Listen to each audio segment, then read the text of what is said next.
अरे बहू क्या कर रही है? चल घर का चाय नाश्ता बना दे, चल बैठ करके हम लोग टीवी देखते हैं। अरे अरे रुकिए माँ जी, अभी आती हूँ। मैं जाती हूँ किचन में, भी चाय बनाना है। मैंने चाय पत्ती डाला है, चीनी अभी नहीं डाला है। डाल करके बना करके लेकर के आती हूँ। हाँ हाँ ठीक है, उसके साथ नमकीन भी लेते हैं ना, क्योंकि चाय के साथ नमकीन बहुत ही टेस्टी लगता है। जल्दी से लेकर के आ, हम दोनों सास बहू बैठ करके टीवी देखेंगे। पर माँ जी खाने में आज क्या बनेगा, आपने तो बताया ही नहीं। आज का खाना वो दोनों बाप बेटे बनाएंगे, क्योंकि उन्हीं लोगों ने कहा था बनाने के लिए। इसलिए आज शाम का खाना नहीं बनेगा। तुझे नहीं बनाना है ना हमें बनाना है। वो दोनों आएंगे ऑफिस से तो बनाएंगे। माँ जी तब तो बहुत रात हो जाएगी। हाँ तो क्या हुआ, रात होने दो। वो दोनों ने बोला है कि हम आकर बनाएंगे तो आकर बनाएंगे। चलिए तब मेरा चाय बन करके रेडी हो गया। मैं अभी जाती हूँ किचन में, चाय लेकर के आती हूँ। चलिए आपको तो मैंने दे ही दिया एक कप। अरे हाँ पगली, एक अपने लिए भी लेकर के आ कप। ठीक है मैं अभी लेकर के आती हूँ। चलिए बैठ करके फिर टीवी देखते हैं। अरे वाह कितना अच्छा सीरियल दे रहा है। तो गोपी किशन वाला सीरियल है ना बहू? हाँ हाँ माँ जी बिल्कुल वही सीरियल है। गोपी क्या कर रही है इसमें? अरे माँ जी आप खुद ही देखिए ना क्या कर रही है। हाँ हाँ तो ठीक है कर रही है, बोलने पर आवाज नहीं सुनाई देता है इसलिए मैं चुप करके बैठती हूँ। अरे अरे आंटी जी और आपकी बहू क्या कर रही है यहाँ पे बैठ करके? हाँ हाँ बोलिए क्या बात है, कुछ काम था क्या आपको, इतनी जल्दी आ गई आप?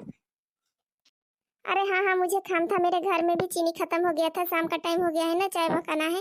इसीलिए सब लोग चाय का वेट कर रहे हैं। मैं चली आई हूँ चीनी लेने के लिए। तुम्हारे घर चीनी दे दो मुझे। अच्छा अच्छा ठीक है चीनी मैं देती हूँ, लेकिन मेरा चीनी भी थोड़ा सा है, नाप करके देती हूँ। आप नाप करके मुझे दे दीजिएगा, क्योंकि अभी अभी हमने चाय वगैरह सब बनाया हुआ है, पिया है। तुम लोग चाय भी पीती हो? तुम्हारे घर के पुरुष घर नहीं रहते हैं, तुम लोग चाय पी लेती हो बना करके? अरे देख रे खजूरा, ऐसी बात नहीं है। तो क्या है ना कि चीनी लेना है तो लेके अपने घर जा। जिसको चाय पीना होगा वो तो पिएगा ना, राह थोड़ी ना देखेगा सबका। हाँ हाँ मैं देती हूँ चीनी, अभी जाती हूँ किचन में चीनी लेकर आती हूँ। हाँ हाँ मेरी चीनी दो मुझे, कौन सा तुम लोगों से यहाँ पे ज्यादा बहस करना है। जल्दी से मेरे चीनी दो, मैं घर जाऊँ अपने। अरे आ गए आप दोनों का मैं कब से वेट कर रही थी। सोचा कि फोन लगाओ, लेकिन फोन व्यस्त बता रहा था। एक बार मैंने कोशिश भी किया बहू के साथ लगवाने के लिए, तो आप लोगों का फोन व्यस्त आ रहा था, इसीलिए मैंने दोबारा से ट्राई नहीं किया। तो चलिए घर में खाना खा लीजिए, नाश्ता वगैरह कर लीजिए। और खाना तो आप दोनों को बनाना है ना, सब्जी वगैरह लेकर तो आए हो ना? अरे हाँ हाँ मैंने सब्जी लाया हुआ था मम्मी, और ला करके किचन में रख दिया है। एक काम करो, आज हम दोनों खाना बनाते हैं, आप दोनों आराम करो। घर की औरतें तो रोज काम करती हैं, हम दोनों कभी काम नहीं करते हैं, इसीलिए आज का खाना हम पकाएंगे, आप दोनों खाओगे। अच्छा अच्छा ठीक है, चलो हम दोनों चलते हैं किचन में, आप दोनों जाओ। ठीक है किचन में जाकर के अच्छे से साफ सफाई करके खाना बना दीजिएगा। और हाँ सुनिए, पहले थोड़ा जा करके बेटी को स्टेशन से लाइए, क्योंकि वो एग्जाम दे करके आ गई है, लेकिन उसे लाने के लिए कोई नहीं मिला, तो वहीं पे रुकी हुई है। मोहित पहले जाकर के बेटी को स्कूल से लेकर आ, बिमला को। फिर खाना पकाते हैं साथ में मिल करके हम दोनों। ठीक है पापा मैं अभी जाता हूँ, अभी आकर के खाना बनाता हूँ। मम्मी तुम लोग ट्राई मत करना, खाना बनाने की कोशिश में मत करना, हम आकर के तुरंत रेडी कर देते हैं। हाँ हाँ बेटा मैं ट्राई नहीं करूँगी। वैसे भी मेरे घर के पुरुष कितने अच्छे हैं ना, जो दूसरे पुरुषों से बिल्कुल अलग अलग हैं। दूसरे लोग आकर खाकर सोते हैं और घर में आते आते खाना मांगते हैं, लेकिन ये मेरे घर के जो पुरुष होते हैं ना, वो आते ही देखिए क्या कर रहे हैं, खाना बनाने के लिए किचन में जा रहे हैं।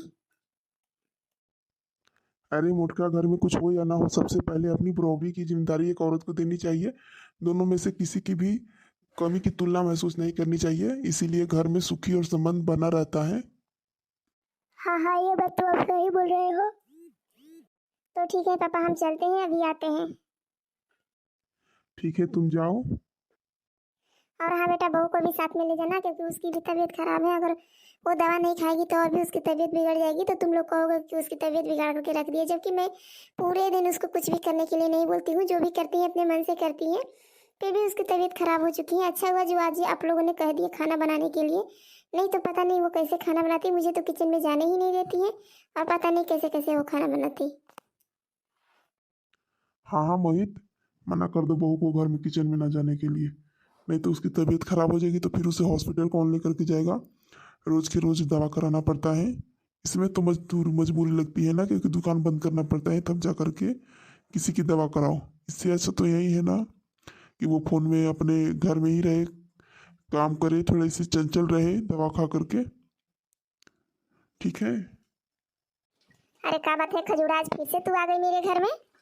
अरे हाँ हाँ आंटी, वो तो भाभी जो है ना उन्हीं के लिए आई थी, क्योंकि उनके मेहंदी लगवानी थी ना। तो अच्छा लग रहा था मेहंदी, वैसे भी मेहंदी लगाना मुझे बहुत अच्छा लगता है। मेहंदी लगा लगा करके सीखती रहती हूँ कि किस पे कैसा मेहंदी का रंग चढ़ाएं, किस पे कहाँ मतलब रंग नहीं चढ़ाएं, क्योंकि ज़्यादा जो रेड कलर का मैरून कलर का मेहंदी हो जाता है ना, उसका पति उससे बहुत जीवन में प्यार करता है, वरना नहीं करता है। अगर मैं ये बातें कहूंगी तो मुझे शोभा देती है खजूरा, लेकिन तू कर रही है क्योंकि तू आज के ज़माने की लड़की है, मैं तो पुराने ज़माने की हूँ। मैं ये सब बातें कहूंगी तो सबको समझ में आ जाएगा, क्योंकि मैं मुझे सब जानते हैं कि मैं पुराने ज़माने की हूँ, लेकिन तू तो आज के ज़माने की होकर भी ऐसी पुराने खिलात वाली बातें कर रही है। क्योंकि ये कौन मानता है कि काला या लाल या पीला होने से मतलब पति माने या न माने, इससे क्या फ़र्क पड़ता है। अगर जिसके दिल में पति के दिल में अगर इज्जत होती है ना, तो वो पूरी जीवन भर तुम्हारी इज्जत करता है। जैसे कि मेरे के घर के मर्दों को देख लो, कितनी इज्जत करते हैं पत्नियों की।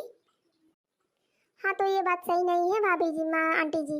अब भाभी को ना सर पे चढ़ा रहे हो, इसीलिए तो सर पे चढ़ करके नाच रही है। आज सर पे चढ़ाओ, कल को वो निकालेगी आप लोगों का। मैं भी ससुराल में जब रहती थी ना, तब ऐसे ही मेरे पति करते थे, तो मुझे फिर तेज गुस्सा आता था जब भी मेरी सास कुछ बोलती थी। तो इसीलिए मेरे ससुराल वालों ने मुझे छोड़ दिया है। इसी तरह आप भी करोगे, अपने बहू को छोड़ दोगे। ऐसी बात नहीं है खजूरा, मैं अपने बहू के लिए मन में कोई भी क्रोध या कोई भी भावना नहीं रखती हूँ तेरी तरह। तेरी सास के मन में होगा, तेरे मन में होगा, लेकिन हम लोगों के मन में कुछ भी नहीं रहता है। हम लोगों का दिल बिल्कुल साफ है और हम लोग अच्छे से सास बहू मिल करके हर काम को मैनेज कर लेते हैं, बहुत अच्छे से हर काम करते हैं।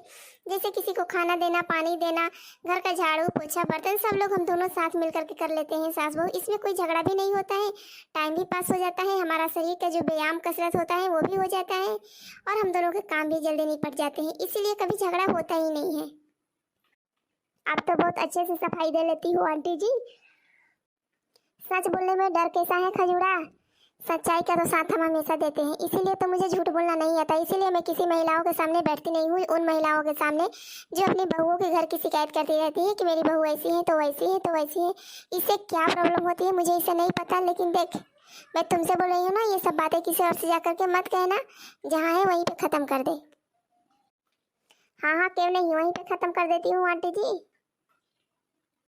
तो ठीक है, अपने घर जा।